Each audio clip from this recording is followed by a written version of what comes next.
안녕하세요. 이동훈 기자입니다. 안녕하세요. 문경환 기자입니다. 네, 문경환 기자님, 이 소식 들으셨어요? 뭐요? 얼마 전에 한국 어선이 중국 어선을 데리고, 그러니까 원래 이제 그 북방항해선 근처에서 중국 어선을 막아야 되는데 그 경비정들 못하니까 아예 한국 어선이 가가지고 이 중국 어선을 데리고 오는 이런 일이 있었는데 혹시 알고 계셨나요? 예. 불법 조업하는 중국 어선을 한국 민간 어선이 가서 네. 잡아왔는데 해경에서는 잘했다라고 칭찬을 해줘야 되는데 자기들이 못한 일을 해주는 거니까 잘했다고 칭찬해줘야 되잖아요. 근데 그걸 오히려 또 문제 삼는 그런 황당한 일이 있었다. 네. 그러던데. 그만큼 이제 북방항해선 쪽에 사실 한국도 그렇고 북한도 그렇고 약간 접근하기 쉽지 않은 이런 상황이지 않습니까? 거기가 참 이제 저도 가서 보니까 거의 중국 배밖에 없어요, 거기. 네. 중국 어선들이 그냥 판을 치고 다니더라고요. 네. 거기가 왜 그러냐면 중국 어선을 단속하려면 한국 경비정이 가서 이제 단속을 하든지 북한은 또 거기가 자기네 수역이라고 주장하기 때문에 북한 경비정이 와서 단속을 해야 되는데 어쨌든 가서 단속을 하려고 그러면 남북이 서로 너네 왜 우리 영해 침입했어? 그래가지고 이제 분쟁이 발생한단 말이에요. 네. 그러다 보니까 며칠 전에도 또 북한 어선이 NLL 남쪽으로 내려왔다고 뉴스에 막 나오고 그러던데 네. 그런 일이 지금 갑자기 또 비일비재해지고 있어요. 예. 그래서 이것과 관련해가지고 북한에서 뭐 성명도 발표하고 아주 심각한 얘기를 했다라고 해가지고 그게 좀 소개를 해주셨으면 해서 말씀드렸습니다. 예. 이건 이제 단순히 어선만 내려온 게 아니라 이제 함정 간의 총격이 있었다. 네. 이런 이제 일이 있었어요. 북한에서 이제 발표한 거 뭐냐면 28일 날 조선인민군 총참모부 통첩장이라는 통첩장 하면 왠지 좀 무시무시하죠. 네. 이걸 이제 발표를 했는데 서해 군사 분계선을 넘는 한국군 함정들에 대해 경고 없이 직접 조준 타격을 가할 것이다. 이렇게 경고를 했어요. 네. 그러니까 경고 없이 그냥 바로 쏘겠다. 넘어오기만 하면 바로 쏴버린다. 뭐 이런 얘기죠. 그게 이제 무엇 때문에 그러냐면 그 전날 27일, 5월 27일이죠. 서해에서 이제 충돌이 있었단 말이에요. 네. 새벽 5시 53분부터 한국 함정들이 이건 북한의 주장이 이렇습니다. 한국 함정들이 북한 수역에 불법 침입해 북한 해군 연락선을 정조준하여 40mm 기관포 사격을 가했다. 이렇게 이제 주장을 하고 있고요. 네. 남쪽에서는 또 다른 주장이죠. 남쪽에서는 27일 오전 7시 30분경 북한 어선 한 척이 서해 북방 한계선을 0.5 노티컬 마일, 그러니까 미터로 따지면 한 740m, 1km가 좀 안 되는 거리예요. 네. 이걸 침범을 했고 뒤이어 단속정이 넘어왔고 그래서 경고통신을 했고 경고통신에도 말을 안 들으니까 40mm 한 포 5발을 경고 사격했다. 이렇게 이제 발표를 합니다. 일단 공통적으로는 40mm 한 포를 발사한 건 둘 다 똑같이. 그렇죠. 사실로 하는 남쪽에서 거죠. 북쪽으로 40mm 한 포를 쐈다라는 거는 이제 확인이 된 건데 이게 주장이 다른 점은 뭐예요? 한국군은 북한군이 넘어와서 쐈다는 거고 북한군은 한국군이 넘어와가지고 우리한테 쐈다. 이거예요. 네. 그러니까 한국군에서 이제 북한이 넘어왔다고 하는 건 NLL일 것 같고요. 그렇죠. 그러면은 이제 북한이 넘어왔다고 한국군이 넘어왔다고 하는 건 그것도 NLL인가요? 어떤 건가요? 그게 정확하지가 않습니다. 그러니까 북한은 북한 수역에 불법 침입했다. 이렇게 얘기를 하고 있어요. 네. 근데 이 정확하게 그 전날 조선인민군 최고사령부 중대보도가 또 나온 게 있어요. 네. 27일에. 거기에는 좀 더 자세하게 나왔습니다. 뭐라고 나왔냐면 한국군 2함대 소속 회속정 3척과 해양수산부 소속 어로지도선 한 척이 해상 군사 분계선을 넘어 6.4km까지 침입했다. 이렇게 이제 얘기를 했거든요. 근데 여기서 말하는 해상 분계선이 뭐냐? 뭐라고 돼 있냐면은 연평도 서남쪽 아군 해상 군사 분계선을 침범했다. 이렇게 표현해요. 북한에서 아군 해상 분계선이다. 이렇게 한 거죠? 그렇죠. 그럼 북한이 말하는 해상 분계선이 NLL하고 다르지 않습니까? 그렇죠. NLL은 이 서해 5도를 기준으로 해서 그 북쪽으로 이렇게 쭉 그은 선이고 북한에서 말하는 해상 분계선은 그 한참 남쪽에 쭉 그 육지의 경계선을 따라서 등거리로 그냥 그어버린 선이란 말이에요. 네. 그래서 이 두 개가 서로 다르고 두 개가 겹치는데 연평도 서남쪽이면 연평도 남쪽이니까 NLL이 아닐 거 아니에요.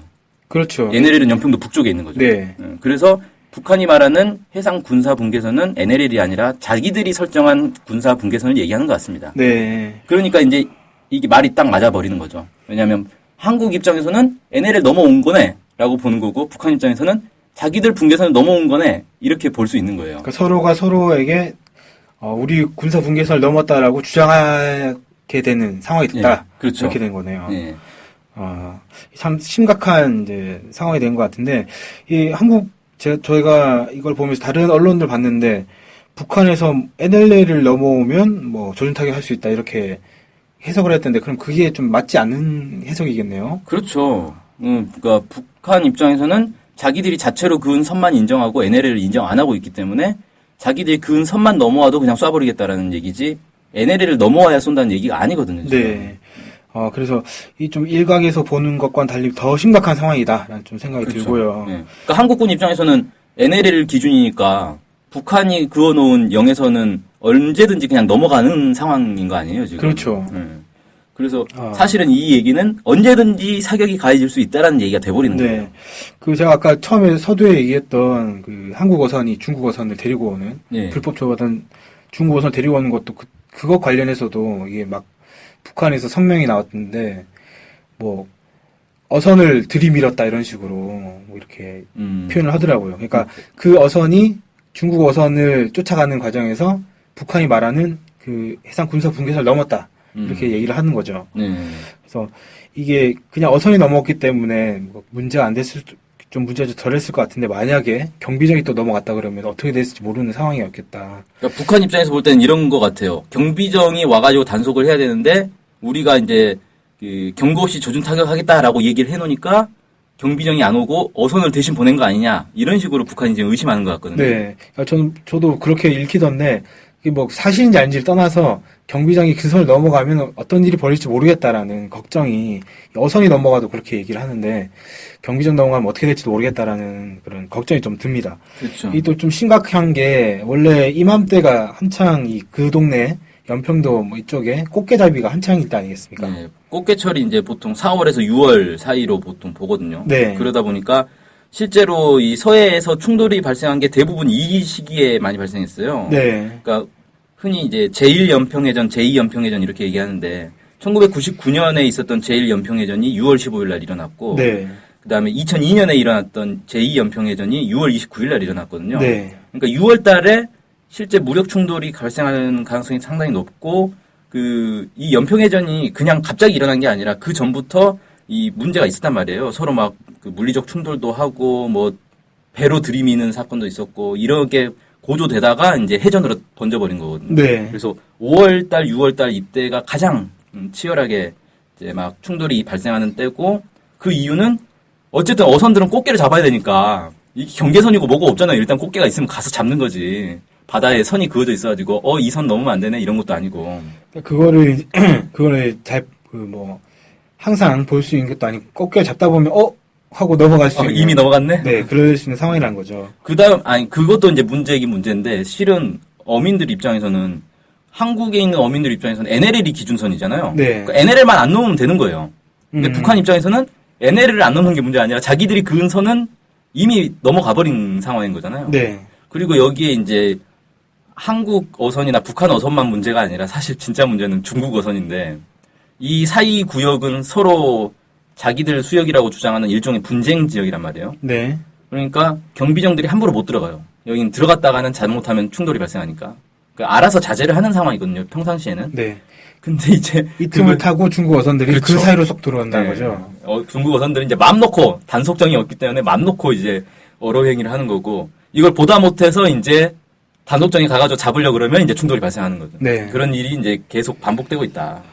참 심각한 문제인데 원래 이게 2007년에 서해 평화수역을 만들자고 얘기를 하면서 이 문제를 해결하려고 하지 않았습니까? 그렇죠. 사실 이제 2007년 14선언에 나온 내용인데 14선언이 이행이 됐으면 아무 문제 없이 이 문제 깔끔하게 해결되고 공동 어로구역으로 해서 남북 어민들이 다 같이 꽃게잡이를 하고 남북의 경비정들이 공동으로 중국 어선을 단속하는 네. 그런 상황으로 갈 수 있었는데 그렇죠. 이걸 이제 14선은 이제 사실상 폐기된 거 아닙니까 이거 이행이 하나도 안 돼버린 거잖아요. 예, 지금 이제 뭐 이행이 중단된 상태죠. 확실하게 중단된 상태고 아무튼 이 대화로 평화적으로 문제가 해결될 수 있었음에도 불구하고 지금 이제 상황은 조준 타격하겠다라든지 뭐 포를 쏜다든지 이런 이제 충돌 직전에 이제 위기 상황으로 가고 있는 것 같습니다. 상당히 안타까운 상황이네요.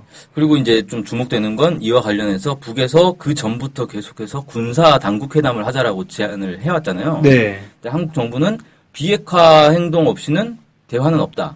이건 이번에 현충일에도 또 박근혜 대통령이 그 얘기를 했더라고요. 네네. 비핵화 안 하면 대화는 없는 거다. 계속 제재할 거다. 이렇게 나갔는데 제재는 제재고 전쟁은 막아야 될 거 아니에요. 네. 군사적 충돌이 발생할 수 있는 상황인데 항상 전쟁을 할 때도 뒤에서는 협상을 하지 않습니까? 전쟁과 동시에 협상도 진행되잖아요. 그렇죠. 근데 지금 이제 박근혜 정부의 모습은 제재만 하고 협상은 전혀 하지 않겠다라는 이런 입장으로 보이는데, 어쨌든 위기를 관리를 해야 되지 않겠나라는 생각이 들고, 이대로 가면은 서해에서 또 어떤 일이 벌어질지 모르겠다라는 걱정이 많이 듭니다. 그렇죠. 네. 네. 그래서 지난 5월 29일 날 한겨레에서 이제 보도한 게 이런 내용이 있어요. 남북 군사회담이 성사되지 않으면 서해 등지에서 국지적 무력 충돌의 위험이 높다는 우려가 많다. 이런 식으로 보도를 했는데, 이건 뭐 북이 제안했으니까 우리는 안 받아. 이게 아니라 북이 제안하든 남이 제안하든 빨리 제안을 해가지고 서해에서의 이 충돌을 막기 위한 그런 대책을 세워야 되지 않겠나. 네. 생각이 드네요. 그리고 군사회담 해가지고 서해 지역에서 국지적 충돌을 막는 동시에 제재해도 그건 뭐 별게 아닙니까, 사실? 그렇죠. 제재는 별개인 거고 그건 유엔 안보리 차원에서 하는 거니까. 네. 제재는 돈 안 주고 식량 지원 안 하고 그거랑 군사회담이랑 관계 없을 것 같은데 왜 이렇게 연계시켜서 하려고 하는지 잘 모르겠어요. 아무튼 상당히 서해가 위험한 상황이다라는 소식을 오늘 전해드렸습니다. 네. 예, 오늘 방송 여기서 마치겠습니다. 감사합니다. 감사합니다.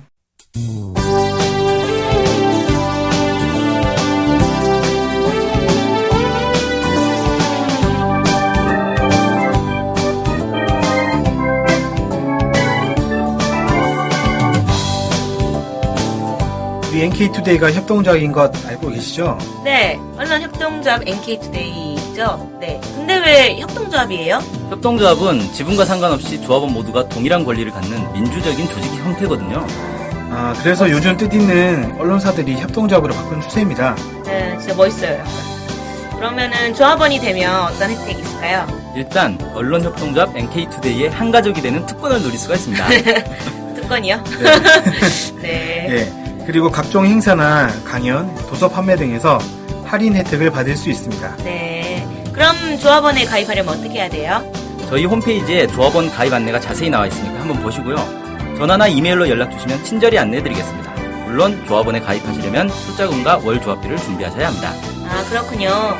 어쨌든 북한 소식을 정확히 보도해서 통일을 앞당기는 언론협동조합 NK투데이의 조합원이 꼭 되어주세요. 그리고 조합원 가입이 부담되시면 유료 구독자로 가입하셔도 좋습니다. 혜택은 똑같습니다. 자세한 내용은 nktoday.kr로 들어오셔서 확인하십시오.